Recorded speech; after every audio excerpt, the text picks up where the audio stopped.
Hey guys, Jonah here, back again with another beer review, and we're back doing some single hop beers. Another one from my birthday beer box because it is my birthday this week, after all. And yeah, it's a brewery I don't really know that much about. The beer is the Sound of Mosaic. The hills are alive. Oh, I'm going the wrong way. There we go. Brewery is 71 Brewing, and they are up in Scotland. If you want to find out more, you can scan that QR code in if you want to. Where's it say? There we go. 71 Brewing and Ironworks, Belfield Street, DD1, so right in the middle. It says it's a 4.5% beer. Citrus and blueberries on the nose with a crisp and bitter finish. And apparently this, oh look, enjoying the fruits of our labour. Somebody else uses that, doesn't it? Maybe I'll try and copy him into this video, but that's definitely ripping off an old homebrew mucker of mine from the United States. Here we go. Let's turn it back over this side. Oh, and they're using a carbon capture system, which is interesting. Ingredients: barley, wheat, and oats. Obviously, the hops mosaic. It talks about the chief medical officer. That must be a Scottish thing, I reckon. But yeah, interesting, very interesting indeed. Carbon capture, yes. So the brewery, my local big brewery, the Ramsgate Brewery, but everyone else knows it as Gadd's. And Eddie Gadd, yeah, a while ago, about 2 years ago, I think, brought in a carbon dioxide capture system that when you're fermenting beer, it obviously gives off carbon dioxide. It's a chemical reaction and it gives off heat as well. So the yeast essentially eat sugar and shit out carbon dioxide. But they also push out things like flavanols and thiols and all this kind of stuff. So you have to filter the carbon dioxide. So there's a big sort of unit, recapture unit, which kind of filters stuff out, which you can then get rid of. But then you can basically you chill it down, as far as I can work out, you chill it down really cold, and you can then pressurize the carbon dioxide, fill up cylinders, and if you have a pub, for example, not for cask beer, of course, but if you're doing other kinds of beers, you can use carbon dioxide, which is quite expensive. So it's really good that breweries are doing this. And of course, they're not just doing it solely for profits. It's good for the environment as well, because otherwise you give off lots of gas while you're making beer, and then you need to then buy in extra carbon dioxide, which is usually made from the farming industry. And I don't know, what's the quality like of farming produced CO2? Apparently it's quite good, so you don't need to worry, dear viewer.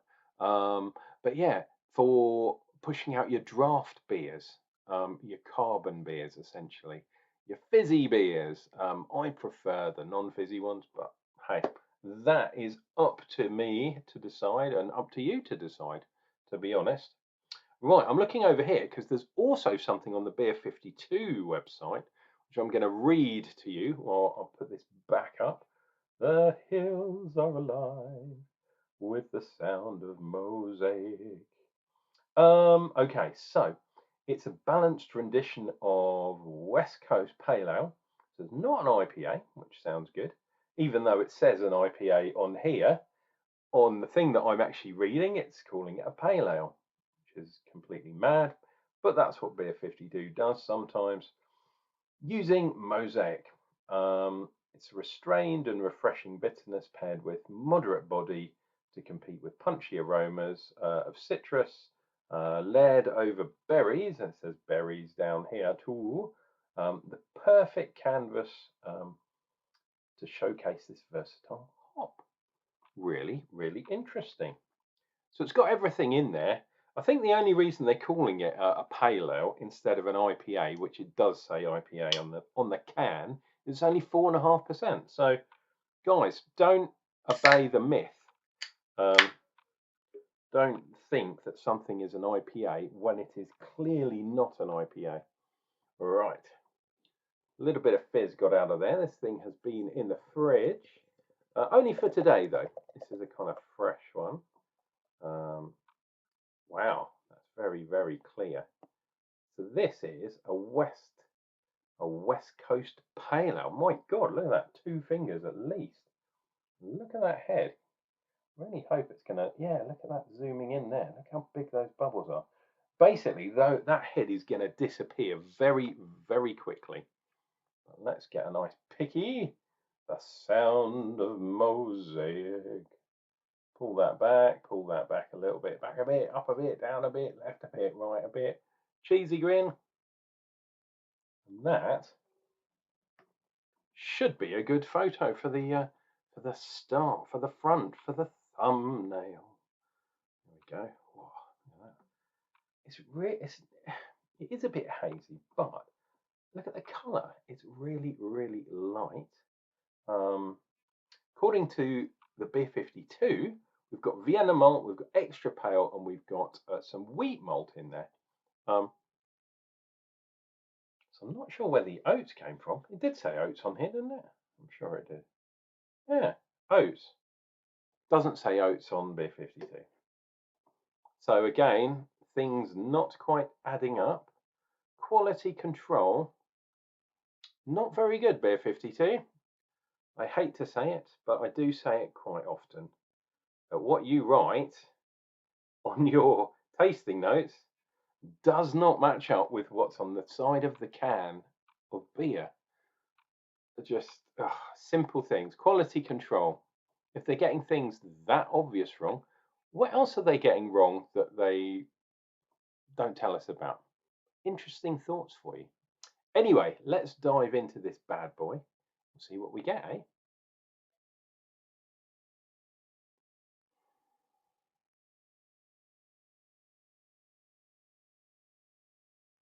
That's really interesting. There's definitely some citrus, but there is underlying sweet berry on the nose, which I don't usually get, which is interesting. So it must be because they've used it for bittering and possible dry hopping, I imagine, or late boil at the least. Finishing hops, whirlpool perhaps. Maybe that has done something. That was giving me the berry. Give it the berries. Guys, take care of yourselves. Remember to subscribe if you haven't done already. Cheers and beers, and we'll see what we get.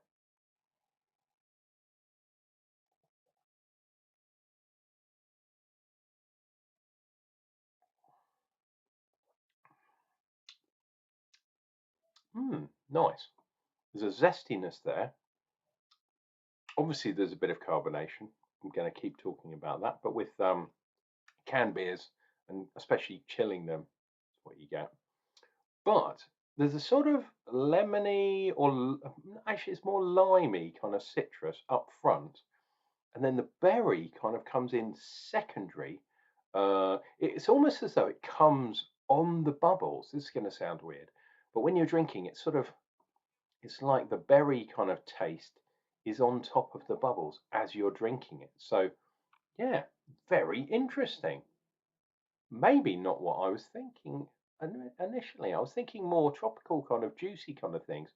And I suppose that is there to do with the generic citrus and stuff like that. But yeah, really interesting to have a single hopped version of a mosaic beer. Don't think I've had one of these before. Dive in again.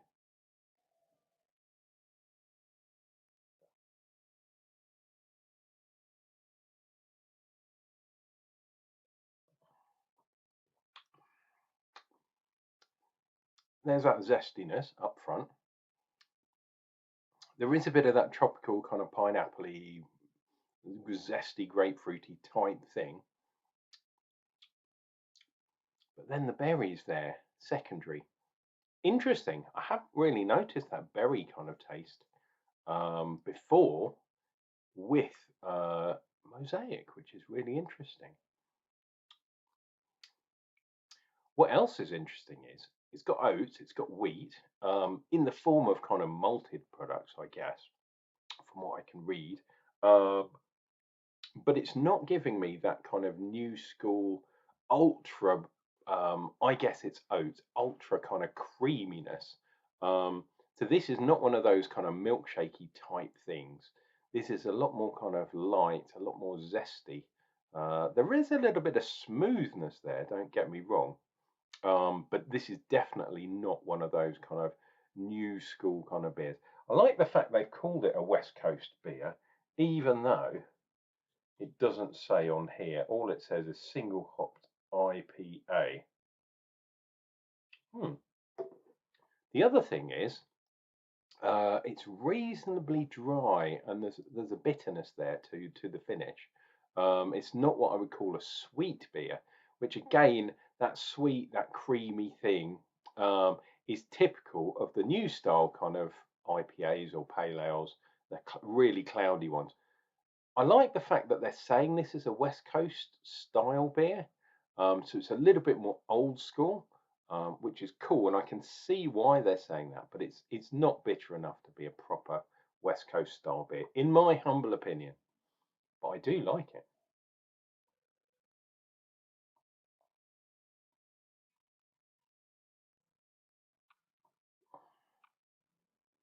I don't think the IBUs are up there. Um, but that, dear viewer, is a very refreshing beer. Glad I tried it. Pale ale, really interesting that it's a single hopped mosaic beer. Sound of mosaic. Sound of the police. Ba, ba, ba, ba. 71. Brewing from Dundee. Wow, I feel like there's something walking on my arm, like some sort of wee spider or something like that. Don't know if you've noticed, but this time of year the spiders really do come out. Well, they do where I live. Maybe it's the hot days, the hot nights, perhaps. The abundance of flies, who knows? Um, I'm going off track. I'll let you go off and drink your own beers, but that one was a good one. Look out for a single hop mosaic. Tell me down below in the comments. Pardon me. Tell me what you think if you've had a single hop mosaic beer. Do you like mosaic hops? Do you get the berry that I've kind of discovered today? Because I've not had that before. Not really. Or maybe it's hidden in the background of other hops. Who knows? This has been your loving Uncle Jonah, drinking beers for your entertainment so you don't have to. Take care of yourselves, take care of each other, and Uncle Jonah will return with another beer review, and that's coming real soon.